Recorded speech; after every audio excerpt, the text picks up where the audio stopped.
Here we go into second down. Let's go to the NFC South, right? We're looking at what the Falcons. It looked like it was going that way. They beat the Buccaneers twice. The Buccaneers are all banged up, and then the Bucs come off their bye. They go to New York. We got Baker Mayfield doing the DeVito celebration there. The running game for the Buccaneers continues to just develop. They're including Sean Tucker in this with Rashad White, Bucky Irving. The Bucs are headed in that direction where it's like we start looking at the schedules. You look at what the Falcons got going on. You look at what the Bucs got going on. Before I dive into my thoughts on this, I want to hear, do you think the Bucs have a chance to catch the Falcons for the NFC South? And then right now, with 6 weeks to play, I want you to predict who you think is going to win the NFC South. See what I did here, Tony? If they want to share, that would be very nice because we could use one of those guys right now. Holy smokes, they got a lot of running backs. But yeah, I see what you see with the Bucs, and now they're getting Mike Evans back too, who's going to be an absolute man on a mission. It's almost like there's the perfect amount of time for him to get these extra 600 yards that he needs to get to hit this 1,000-yard mark. And players say they don't pay attention to these kind of things.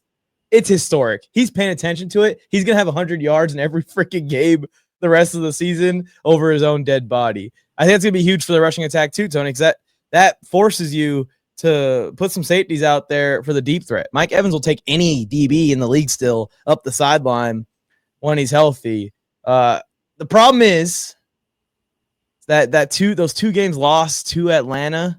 In order for Tampa to have a chance, which I do think they have a chance, they need the Falcons to drop, 2-3 more games out of this last stretch here.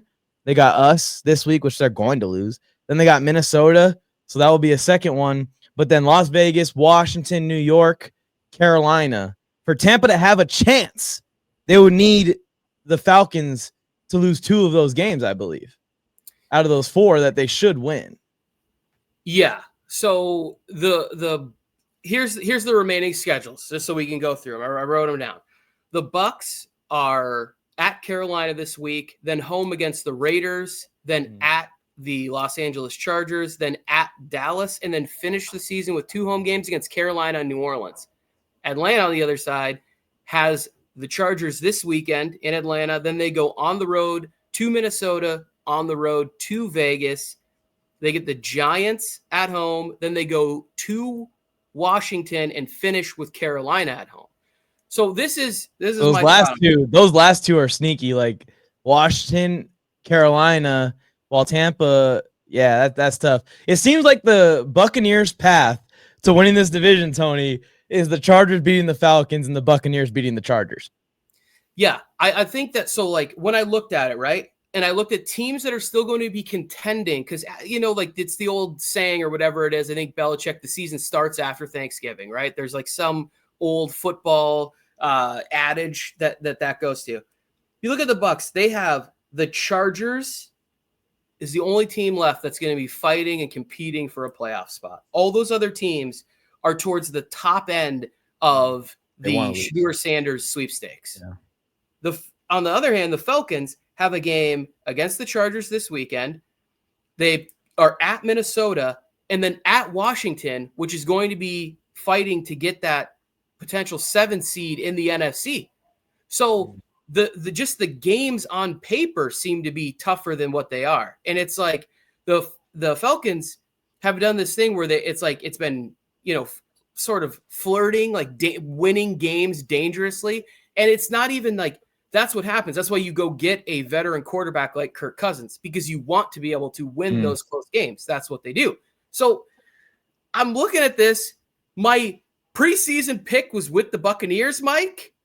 I can't give up now. They're only you can't. I'm looking at the schedule. So by default, just to be right, I'm backing Baker Mayfield. His braggadocious behavior on the field is fun. I've always been a Baker Mayfield fan.